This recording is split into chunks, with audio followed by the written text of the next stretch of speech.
You know, when you're surrounded just by each other all the time, you forget that your characters are meant to be really small. So when we come, as it'll be in film 2, in Lake Town, the world of men...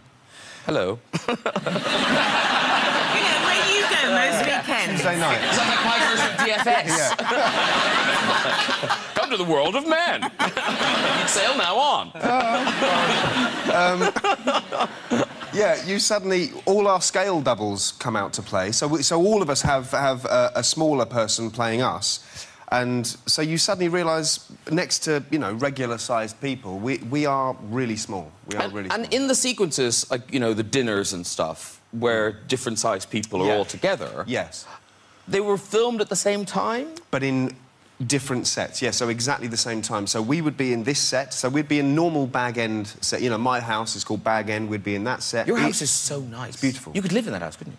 Peter Jackson has it in his holiday home and uses it, I kid you not. He has the original one from Lord of the Rings, taken down, rebuilt to the last detail in his holiday home. So guests stay in Bag End, I kid you not, yeah. No, it looks lovely. Did you ever find a Teletubby in the back corner of your living room?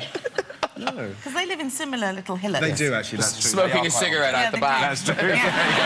Really pissed off. Yeah.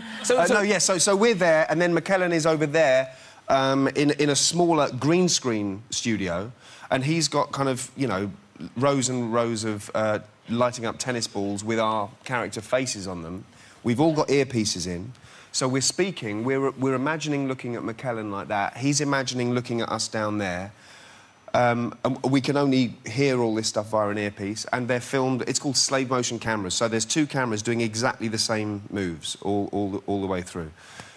You're able to then render it immediately so that you cross them over, and even before you've buggered about with, they look... It looks like he's in the room with us, and he's, you know, 3 feet taller. It's incredible. It sounds very complicated, but actually we have some of the technology to demonstrate it. So, Dawn, if I give you your book... Oh, yes. Yes. You could use this as a promotional opportunity. Oh, yes. You go around the back. We've got a blue screen bit around the back. Yes. OK, so you take this... Do I go that way? Take this. Go this way. Follow Nick there. OK. You need to move down a bit. Down a bit. Do we move down? Yeah. Do I No, you stay there. You stay there. This will take your breath away, ladies and gentlemen. You'll remember where you were when. All right. Oh, a bit further down, Lee. Further this way? Yeah. Are you worried that I'm going to get off with a hologram of Dawn? Yes. So we can see Dawn in her blue screen bit. There's Dawn on her blue screen with her book. Lovely. Looking nice. And now we put Dawn onto the sofa. Wow. Wow! Look at you, Dawn. Good, isn't it? That's Incredible. Graham, look, I'm taller than somebody for a change. I've never been tall in my life. Wow. What's happened to Dawn? I said don't have the pasties. Oh, Martin. Dawn, Yes, what are you holding there? I'm holding my my book. This is the book which I wrote. Yes. Gosh, Martin, would you like to... Would you like a copy, Martin? I'd love a copy, yeah, please. why don't you reach for it, Martin? Reach up for the book. Reach up for the... There we go. Oh, yeah. Yeah. Oh, beautiful. There. Thanks, Dawn. You're welcome. You're so welcome. This is it. That's incredible. It is good. Oh. There we go. We'll get Dawn back, and I'll put that down for undue prominence. How funny would it be if she came back and she was still that big? It's some freak television accident. Oh, here she comes, the clever, beautiful Dawn. Beautiful Dawn. Beautiful. I'm going to hold this. You are. Yeah. Lovely. Can I get closer to Dawn? Yes, you can. Hello. Hello. You've basically recreated what it took us years and millions of pounds to do. Thanks. Yeah, it looks better in the film, but that did look quite good. It did. Now, beautifully done, Dawn. Nicely acted. Well acted. Thank you so much. Acting be gone, Dawn has caught the writing. You really have caught the writing bug, haven't you? Yeah, seriously. This is your second novel. It is, yeah. And was this easier? Did you kind of think than the first? Harder, I think, harder. Because I didn't know really what was required of me in the first novel. You know, I'm a baby writer. I don't really know how to do this. I just knew that I wanted to tell a story. in the first one. I knew the kind of story I wanted to tell. But this one has got to be better than that one. But the first one went incredibly well and sold like hotcakes. This Oh Dear Sylvia. Yeah. Now, I don't want to sound... It sounds like I'm describing every Harry Potter film. Yes. People were going, oh, it's darker than the last film. Yes. But this is darker than the last film. Yes, it is. Well, it's not entirely dark. No, there are there's comedy characters in it. Yes. But the premise is quite dark, in as much as the person at the centre of the book is in a coma. There's a kind of mystery at the centre of it, a secret, a very big secret. And so I've decided that all the characters would come into the room and they would tell their stories to her. So we find out all about who she is via all the different people in her family and her friends that come in. So you kind of fill it in a bit like a jigsaw puzzle and find out. And hopefully, if I've done it right, you're thinking, oh, if only the daughter knew that, and oh, no, she shouldn't have done that if she knew that. And everything is revealed as it kind of goes on. But some of the... You say there are funny bits, like the sister's funny. Yeah, yeah. She's got a crazy sister who's kind of into alternative medicines and any kind of therapies to wake her up. She feels like it's a duty to wake her up, so she brings in animals and does an animal therapy session in there with a chihuahua and a stick insect. And she, she brings in a stripper, and she thinks that surely that would wake her up at the pertinent moment. And so inside a coma suite in a hospital, there is a stripper. Now, I shouldn't have told you that, actually, because you only find that out in the book. But anyway, I can't help it, you're all my best friends. And when it comes... Because I imagined you down in Cornwall, sort of lady novelist, maybe some friends over for lunch, a cream tea, and then half an hour of writing, before bed. But no, it's it's... Yeah. No, I do kind of office hours. I do. I have a walk with my dog in the morning, and then I settle down to it, and I do it all the way through to lunchtime. Then I watch rubbish TV at lunchtime, and then I work through to about 6 or 7 in the evening. Wow. But honestly, it's not a chore, because I absolutely love it. Because, Lee, when you were writing the autobiography, were you very disciplined, or did you just sort of do it on the run? I just... no, I was very disciplined, because I foolishly thought I could write it in 8 weeks. So I said to Rob Brydon, I said, I've been asked to do motor work, I'm going to do it in 8 weeks. And he laughed like I was an idiot. Yeah. And I said to someone the other day, I said, it takes longer than you think. And they went, no, it takes longer than you think, Lee. We all know. We all know how long it takes. You're the idiot. Did you do it in 8 weeks? No, I finished it about 8 or 9 months later. Yeah, that's about right. But the problem is I couldn't finish it, because every time you finish it, you're a day more of your life. So I would write about that day, and then the next day happened, and every day I was thinking, maybe this is the day I drop dead and I have to write this anymore. I can't end the thing, can you? I've got it, in fact. Oh, have you got it? Yes, I do. Go next door and hand it down in giant size? No, in regular size. But now, because the cover arrived before the book. Yeah, they send you the cover, and they ask if you're happy with it, and I wanted to see what it would look like on a book, but the book hadn't been printed then. So I put it on a book that fitted I had at home, and the only one that fitted was the Hannibal Lecter book. and then I forgot to take it off, so it's been sitting on my shelf. And I always think the babysitters and stuff, having a little look round, and they're looking through and they're going, he's had a life, this one. Good God! Mum, pick me up.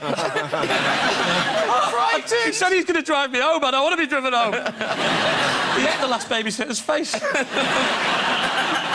So, Mack the life. Now, there's some bits of your life that I was expecting. Kind of being a funny kid, the early jobs, all of that. But the sex change, that shocked you, right? I know! But also, your obsession with the Queen, that you seem to have lived most of your life wanting to meet the Queen. Well, it was... yeah, when I was quite young, I saw the Royal Variety Show, and the comedian that was on had met the Queen. So I assumed that meant you must be really funny to meet the Queen. You have to be... Like, she says, he's funny enough to meet me. I thought that's how it worked. They command you to be funny? Yes, in the Royal Command performance, they literally command you, So I had it in the back of my head that I should meet the Queen one day, and then I can say that I finally made it as a comedian. But I got to do the Royal Variety Show 3 times, and it was never the Queen. It was always Charles. Charles. I like Charles. Yeah. But, on the 3rd visit... It didn't help, though, because I was very drunk on one of them, and if you go on near the beginning, you've got like 3 hours before the lineup. So I got really drunk, and Camilla came up and said, how come you gentlemen are so funny? And because I was drunk, I went, we're on drugs! And you can see that look in her eyes. I was like a little kid who just farted in front of their auntie to show off. He was like, you idiot. Well, you did get to meet her, though. Then finally, this year, and it genuinely was true that at the end of the book, I was trying to think of a way of ending the book, and I'd mentioned wanting to meet the Queen in the book. And literally, as I was trying to finish it, I got a phone call to ask if I could do the Jubilee concert this year and host it. And I thought, this would be great. I get to meet the Queen. And there was so much pressure. Everyone, I mean, we were all nervous about doing the gig, but I was more nervous about ending my book. So I had to meet the Queen. And I had to get the photo. And so that she come, and they chucked out everybody that wasn't... It was such a small room. So the person who was going to take the photograph couldn't take it.